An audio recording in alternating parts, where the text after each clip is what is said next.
which I can get back to Jim now before I forget it.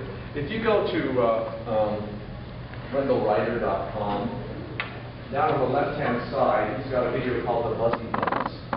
I have found this to be really, really useful for some of my students. And it's a really good diagnostic tool, too. So we'll see how this works.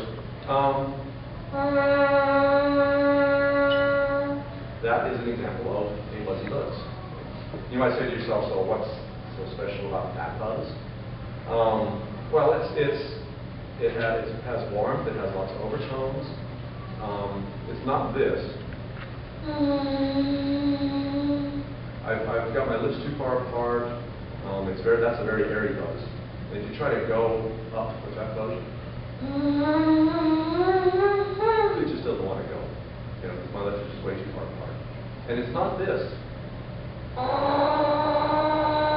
That's a really clamped buzz. I got my lips pressed together. And that just gets worse as the higher you go. And I have students that play with both those postures, you know, as you start doing this kind of thing. So a buzzy buzz is relaxed in the middle. Your lips are close together without being squozen together. And it sounds very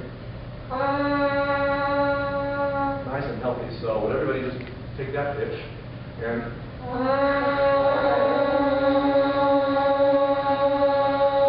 right. The horn is just an amplifier. If the buzz is good, you know, if you've got a good buzz in the middle register, but as you get high, it cuts out and stops being good. You won't have a good setup. Down low is a little more problematic. Because the mouthpiece provides resistance. But I'm going to do this. If you take, I'll just have you imitate me. And the goal is to keep the buzz consistent from note to note.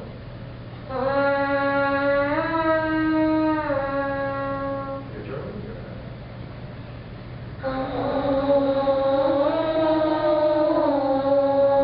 Good ear training for you. Or sliding.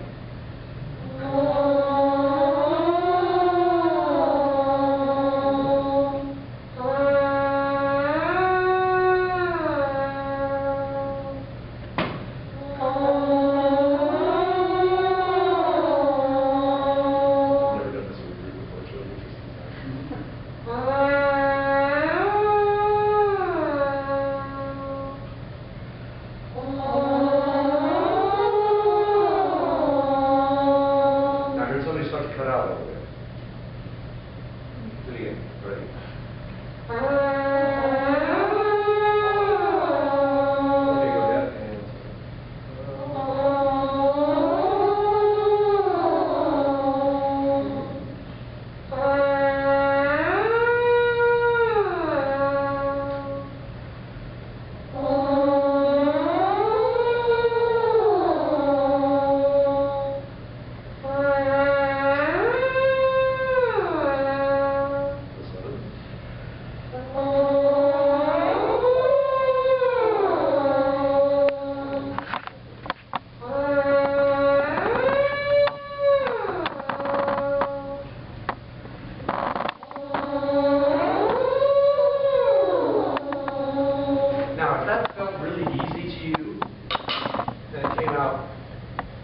that's a G.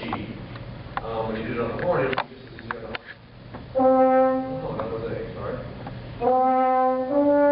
That was an A flat. G.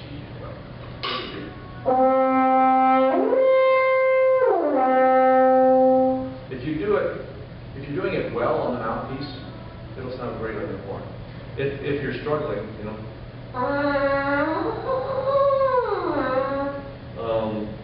There's something that's not working quite correctly. And you need to just practice to see if you can figure out how to make the adjustments. And for me, and a lot of my students, it's just rolling in a little bit more. You're making the embouchure smaller. Don't do it with pressure. That crushes your lips and cuts off the vibration. I do it by making the opening smaller.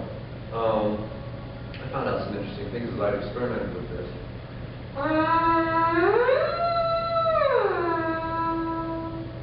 That's a C.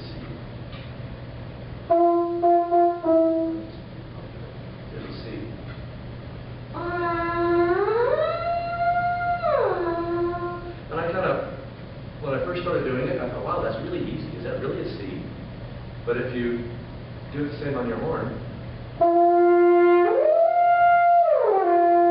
it is. I'm just doing it on the F4 so I can slide up there.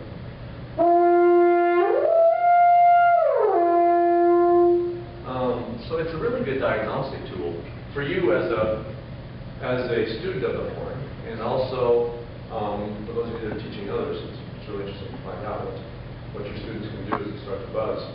And some of my students that play really well, they don't have any trouble with this. They can just go and buzz the range of the horn, and they sound really good. And kids that have trouble up high have trouble doing this too. But what I have noticed is that as we're working on this, there's been some real breakthroughs for some students. That as they figure out how to get a good buzz on the horn, on the mouthpiece, it transfers immediately to the playing on the horn. So that was one of the things that I wanted to share with you today. I think that's about it. That's pretty much what I wanted to present today. Any questions? Any comments? I think we should go. Thank you. We should go play.